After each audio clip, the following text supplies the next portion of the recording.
By 1542, Spanish explorers had claimed a large part of South America, all of Central America, and parts of North America.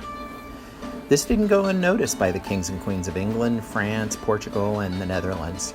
They too sent their explorers off to the New World to claim land and riches for their homelands. Spain had already conquered much of Central and South America, so other European nations concentrated on claiming parts of North America. Before long, there was a race to claim land for these European kings and queens. The settlement and eventual colonization of this part of the New World had begun. Soon, European countries realized that not only could they explore the land for new riches, but they could trade with the people who were already living there. European traders traveled to North America to exchange goods with Native Americans, and as a result, some Native Americans learned to speak French or English. In turn, many Europeans learned to speak native languages such as Algonquin as well. In the late 1500s, England was becoming more and more alarmed or shocked and disturbed at how much land the Spanish were claiming in what is now called Central and South America. The Spanish were not only gaining land, they were becoming wealthier too. It was time for the English to take action. In the 1580s, an English explorer named Sir Walter Raleigh set off to explore parts of North America. During this expedition, he landed on an island called Roanoke Island, off the coast of what is now the state of North Carolina. Raleigh returned home, eager to claim this land for England. In 1585, he persuaded Queen Elizabeth I to allow him to send a group of settlers to Roanoke Island.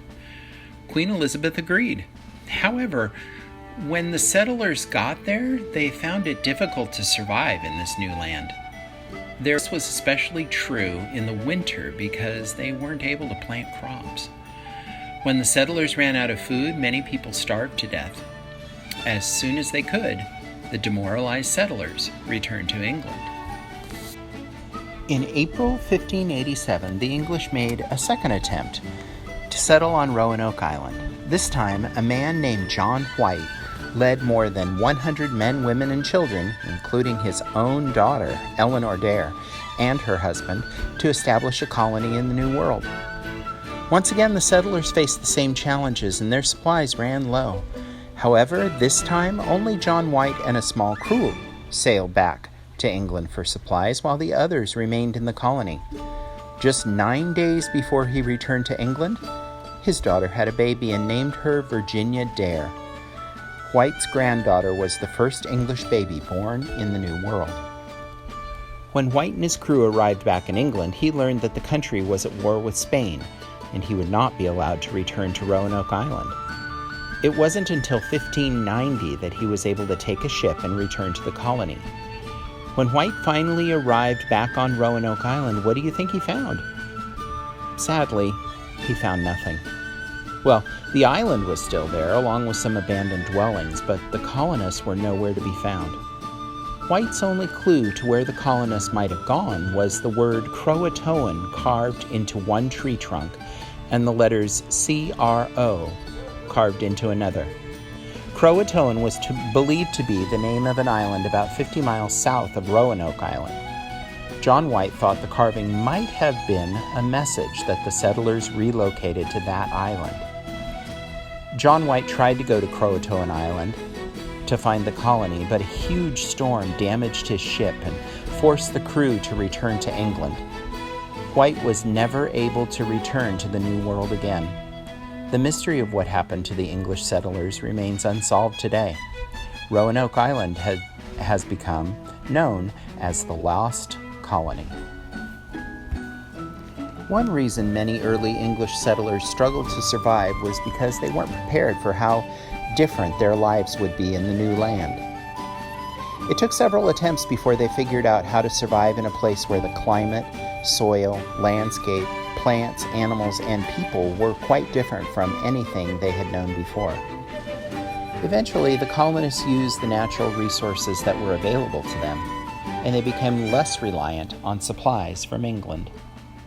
And so, after a number of difficult years and false starts, England eventually established small settlements up and down the east coast of North America. Initially, these settlements were nothing more than tiny villages, but over time, the villages became towns.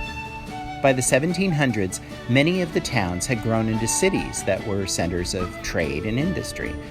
In the end, 13 successful English colonies were established in North America. As the 13 English colonies began to take shape, they were naturally divided into 3 distinct regions: the New England, Mid-Atlantic, and Southern regions. These regions were different from each other in many ways.